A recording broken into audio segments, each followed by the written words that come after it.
So what do we know about disinfection of this new coronavirus? There's a lot of things that we don't know, but let's focus on what we do know. So we know that this coronavirus is sensitive to chlorination. We also know that it is an envelope virus and that the envelope viruses are more sensitive to chlorination than non-envelope viruses.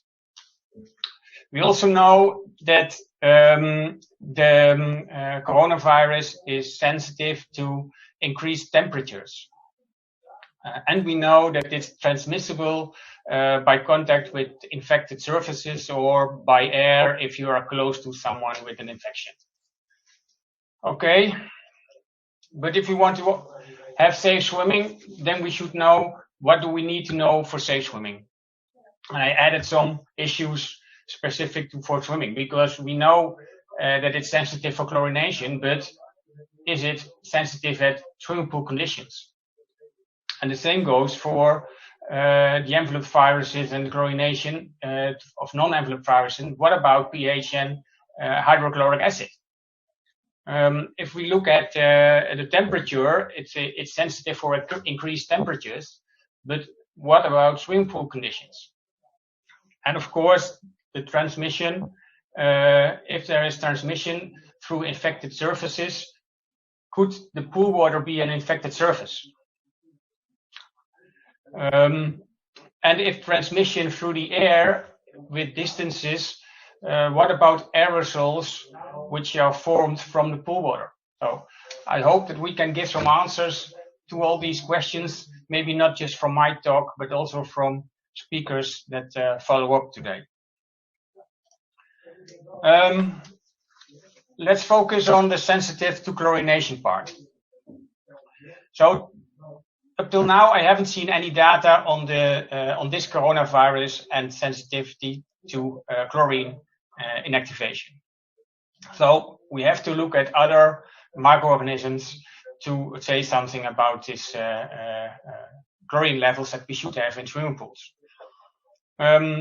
For instance, from one study from the first coronavirus, we know that the first coronavirus was more sensitive to chlorination of wastewater than E. coli. So we could use the CT, so the chlorine dose that we use for E. coli and have that as a chlorine level for swimming pools. So we could use 0.5 milligrams per liter, and we will have a 4-log reduction in 30 seconds. We also know that the envelope viruses are more sensitive to chlorination than the non-envelope viruses. So we could use those data that we have, for example, for the adenovirus, which is a non-envelope virus. And we know for sure that this coronavirus will be inactivated more quickly than the adenovirus. So for the adenovirus, we know that we will have a 4-log reduction in 4 minutes if we have 0.17 milligrams of free chlorine. So we can combine this, but then we have to look at the hydrochloric acid part, because hydrochloric acid is the disinfecting substance and not the hydrochloric acid, or the OCl minus, sorry. So we need the hydrochloric acid, and depending on the pH, we will have more or less of this hydrochloric acid. You can see in this graph. Just to make everything a little bit less complex, because we want to have simple graphs, we want to know when do we get a 4-log reduction of the second coronavirus in 30 seconds, because that's what we want in a swimming pool. Then we prepared, for the Netherlands, we prepared this graph. And just to explain it a little bit, in the green line is the line where we have a 4-log reduction for the adenovirus. So if the chlorine levels are higher, then we know for sure that we have a 4-log reduction of the coronavirus. The red line, we have a 4-log reduction of E. coli. So again, we know for sure if you are below that line, you might have not enough disinfection capacity, but we do not know for sure. And in between, the disinfection of this coronavirus is, let's say, moderate. So if we look at the Netherlands, our guidelines, we recommended pools in the first week after opening. We opened the 11th of May, our pools, and our first guideline was put the free chlorine up to 1.4 and the pH down to 7.0 to get a very good disinfection. And we found that a lot of pools had problems with that, technical problems for mainly. So in our second guideline, we increased the pH a little bit and reduced the free chlorine. So we now recommend a free chlorine of 1.2 and pH of 7.2, which is easy to maintain for all the pools, and we still are in the yellow area. So in the green area, you can say it's safe for swimming, even if the pool is very crowded. Of course, there is no transmission through the water, but then you have to keep in mind that there could be transmission because you are within 6 feet. So you're not allowed to have a crowded pool now. In the yellow area, because we are now with these physical distancing with much less swimmers, the yellow area is also safe for swimming. And in the red area, I could even say it's safe for swimming if we keep some extra distance. So maybe not this 6 feet, but if you in this red area have some additional distance, then the red area could also be safe. So in all areas, you have disinfection or inactivation of the coronavirus. What about the WHO guidelines? WHO guidelines are these blue dashed area, so they are mostly green and yellow area, so no problem with that. One of my questions on my first slide was about the water transmission, and I asked our friend Michael Phelps to produce some aerosols. He is demonstrating it on this slide. You can see that we have a lot of small drops, but also some bigger drops. What happens if one of these drops touches the water surface? I don't know if you can see my pointer. Maybe I can do it like this. Then we have maybe a floater on the water. And what happens if this floater remains on the water, or will it dilute quickly?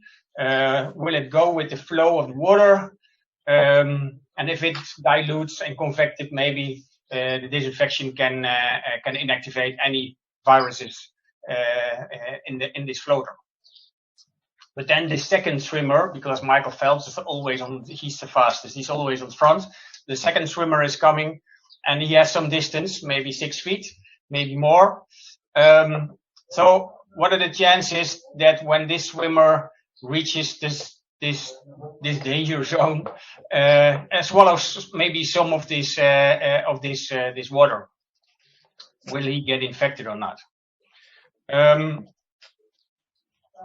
Then maybe if this doesn't happen in a competition pool, but in a whirlpool where we have some aeration, can this floater maybe become an aerosol part?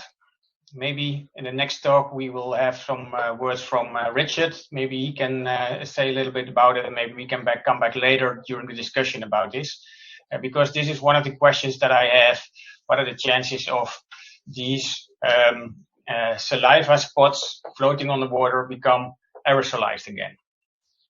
And then we have, of course, the issue of all these teaching and recreational equipment, floating equipment, basically. What if these get in contact with this infected saliva? And I think Janice is going to talk about this in her talk after Richard's talk. So I had a discussion with Richard the past weeks about this calculated risk from saliva in a pool, and there has been a lot of investigations, so we know how much virus particles are within the saliva. We also know more or less the release of saliva, although in this case I showed you only the highest saliva release. So we can calculate from that if we want to calculate the risk for the upper respiratory route. So you get it with swallowing water or get water in your nose or in your eyes. How much of this water would infect swimmers? And then Richard calculated that you needed to get 2.4 milliliters of this water, which is really, I think, a lot of water. So we can say from calculations that considering the dilution and disinfection before the second swimmer reaches this spot, that the risk of infection is negligible. So this is also what CDC already mentioned on a website in the beginning of this pandemic.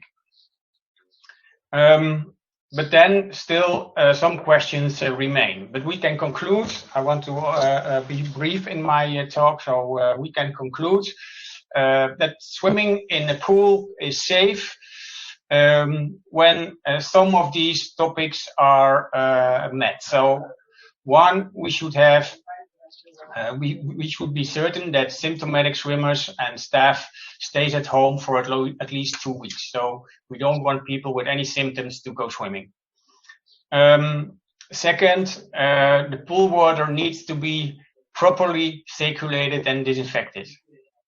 That means, like I showed in this graph with these green, yellow, and red colors, if you are within the red and if you are within the green and yellow, then it's safe, and you need proper circulation to get mixing of the added chlorine, but also mixing of pollutants that are released. And then, of course, you also have to keep safe distance. In some countries, it's 6 feet. Some countries, in the Netherlands, it's 1.5 meters. Some countries, I think it's more, and some countries a little bit less, but they all speak of physical distances. So keep that in mind. And then the questions for me to remain, and maybe the next speakers can talk about that. What about aerosols from the pool water? Are they a problem? And what about hygiene of surfaces? My presentation will be on the website, so you can look it back later. So I will not talk about the references. You can look them up. If you have questions about it, you can send me a mail. This is my contact address. Thank you for your attention.